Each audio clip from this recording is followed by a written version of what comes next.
Nagsimula ang pigeon racing sa ating bansa after the war. May mga naiwan ng mga kalapate galing sa US Army.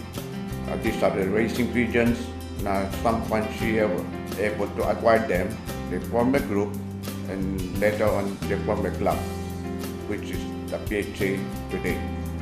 From there, a lot of small clubs nag-boom from this initial club na PHA. At recently, I think there are around 200 clubs or more na involved in pigeon racing sports. Ang homing instinct ng kalapate, for me, I think is the sun. Doon nila tinitingnan ang direction pauwi nila sa lock nila. Others say it's a magnetic field. But for me, most birds, and especially migratory birds, they know where to go, where to home through the sun. PHA is the Philippine Homing Pigeon Association Incorporated. It's the pioneer pigeon club in the Philippines. PHA is the most prestigious club here in the country because it's very transparent. They're very strict. Walang dayan dito. Walang mga crooked or undesirable members. If we found out na hindi okay ang member, we eject them. Madali naman sumali sa PHA.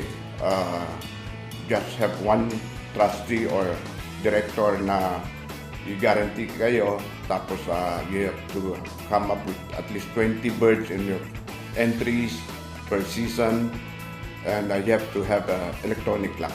At present, we have around 80 active members and 100 plus total ng members ng PHA. Nung bata pa kasi ako, hobby ko na yung pagkakalapate.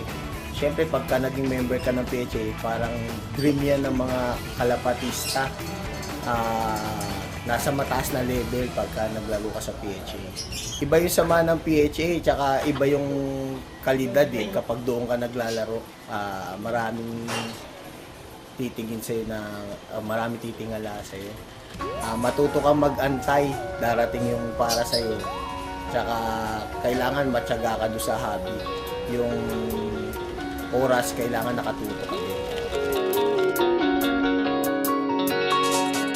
Actually, lahat ng fancier sa Pilipinas nangangarap sumali ng PHA. So isa na ako dun sa mga fancier na yun na gusto sumali ng PHA. Kumbaga sa basketball, ang PHA is NBA. Kasi nandito yung mga malalaking fancier talaga at magagaling na fancier.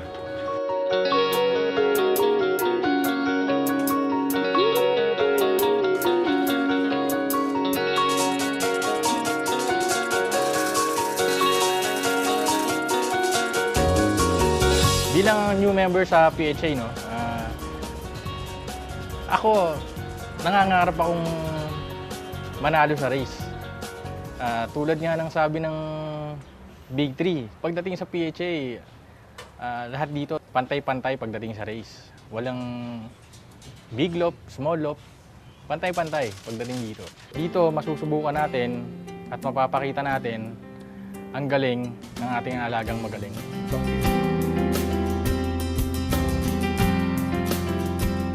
Kilalang-kilalang PHA because being one of the oldest club.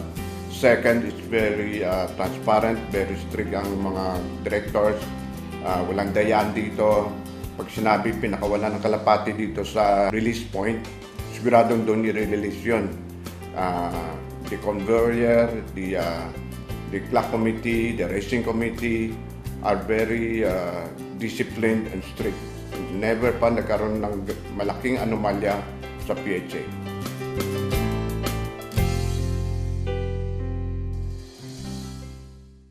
I like to encourage mga fancier na if your dream is to join PHA, huwag kayo matakot. Marami dyan takot sumali sa PHA. Feeling nila, puro magagaling na sa PHA. I tell you it's not true. Marami kang mga newbies na sumali, nananalo rin. Para sa mga newbies, when you want to go into the pigeon sport, I would advise you to have a very good bloodline and have a very good luck this time. And pagpipili naman ng club, piliin nyo ang mga reputable club na sasalian ninyo.